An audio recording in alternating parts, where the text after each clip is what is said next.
கர்த்தருடைய பரிசுத்த நாமத்திற்கு மகிமையுண்டாகட்டும். ஆண்டவராகிய இயேசு கிறிஸ்துவின் நாமத்தினாலே அன்பு கர்த்தருடைய பிள்ளைகளாகிய தங்கள் அனைவருக்கும் ஸ்வீட் ஊழியத்தின் சார்பாக வாழ்த்துக்களையும் ஸ்தோத்திரங்களையும் தெரிவித்துக் கொள்கின்றேன்.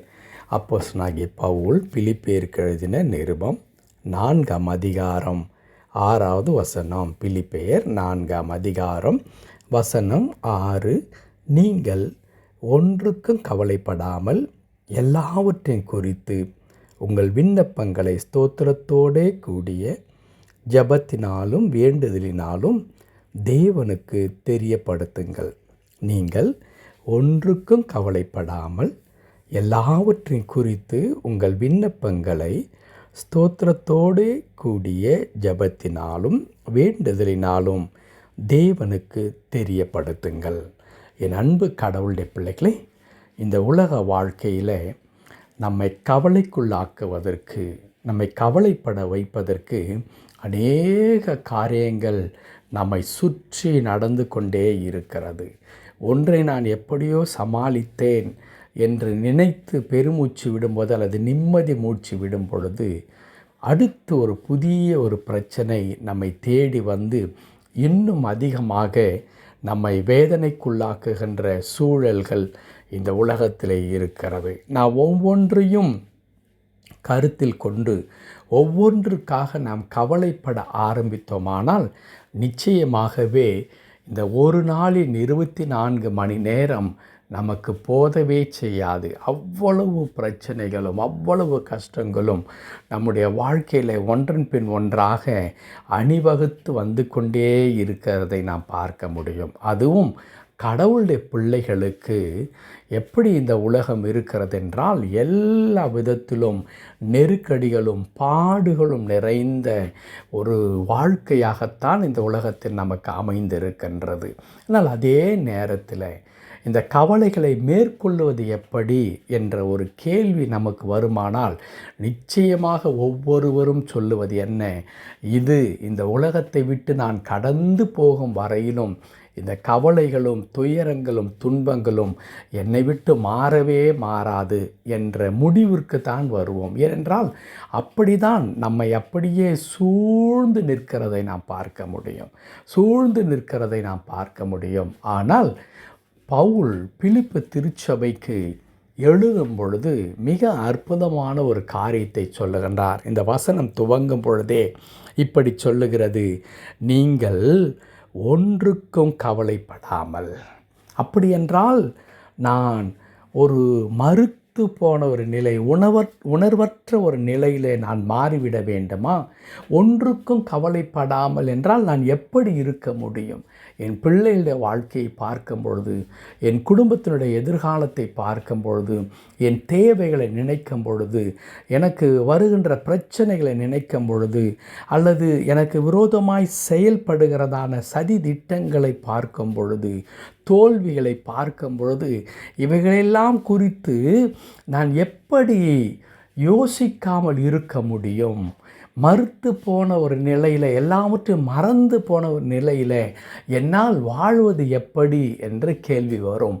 ஆனால் அந்த வசனத்தில் தொடர்ந்து பவுல் ஒரு அற்புதமான காரியத்தை சொல்லுகிறார்.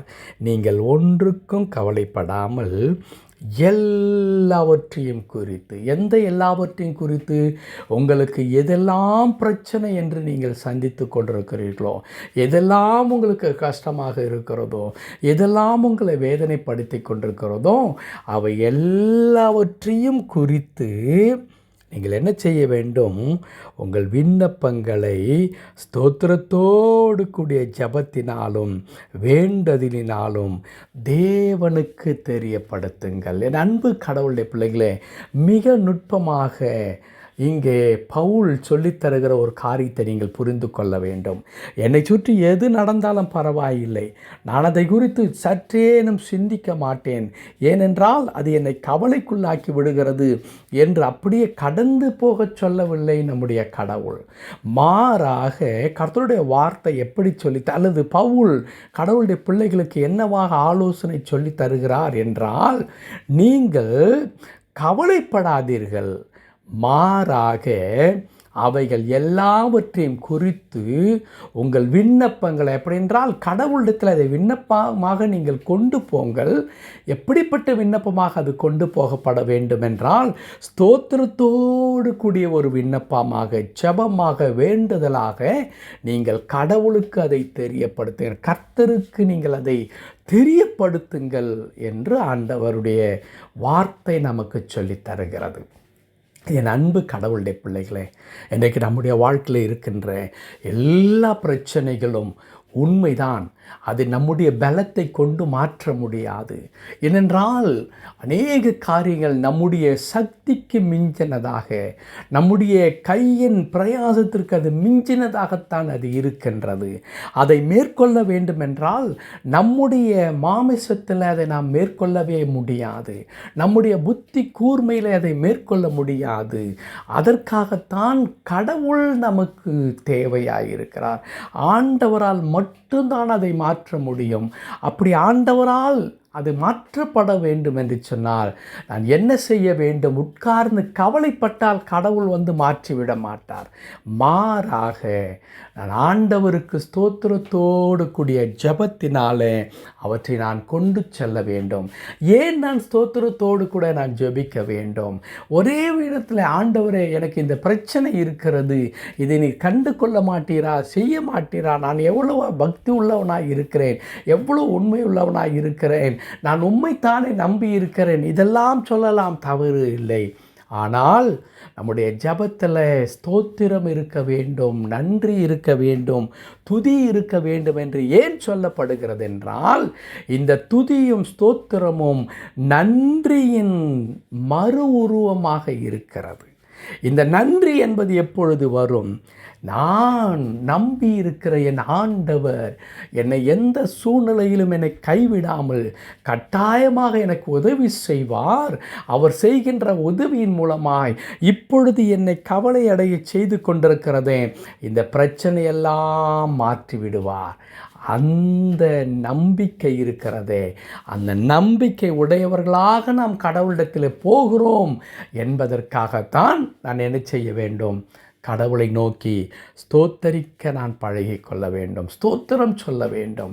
என் அன்பு கடவுளுடைய பிள்ளைகளே, உங்களை எப்பொழுதெல்லாம் கவலை ஆழ்த்துகிறதோ, உங்களுடைய பிரச்சனைகளுடைய கண்கள் முன்பாய் வந்து நின்று உங்களை கண்ணீர் வடிக்க செய்கிறதோ, அப்பொழுதெல்லாம் நீங்கள் அவற்றிற்காக ஸ்தோத்திரம் செலுத்துங்கள். உங்களுடைய பிள்ளைகளுக்காக நீங்கள் ஸ்தோத்திரம் செலுத்துங்கள். ஆண்டவரே, என் மகனுக்காக உமக்கு ஸ்தோத்திரம், அவன் வாழ்க்கை இப்படி இருக்கிறது, ஆனால் அவனுடைய வாழ்க்கை உம்முடைய கரத்தில் இருக்கிறது, நீர் மாற்றுவீர், அதற்காய் ஸ்தோத்திரம் என்று சொல்லி பாருங்கள்.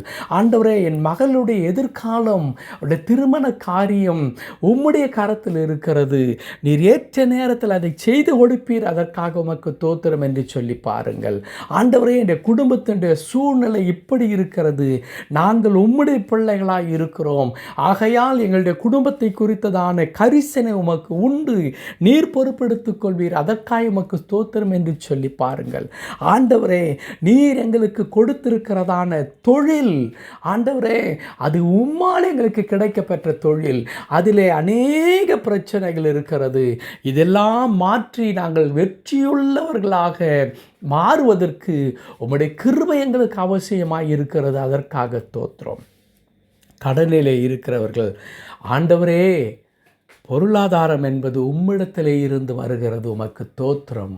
இப்படி ஒவ்வொன்றிற்காக நீங்கள் ஆண்டவரை நோக்கி ஸ்தோத்தரித்து பாருங்கள், அதிசயங்கள் நடக்கும், அற்புதங்கள் நடக்கும். கர்த்தருடைய வார்த்தை இப்படி சொல்லுகிறது, 7வது வசனம், அப்பொழுது எல்லா புத்திக்கும் மேலான தேவ சமாதானம் உங்கள் இருதயங்களையும் உங்கள் சிந்தைகளையும் கிறிஸ்து இயேசுக்குள்ளாக காத்துக்கொள்ளும். அப்படின்னா என்ன?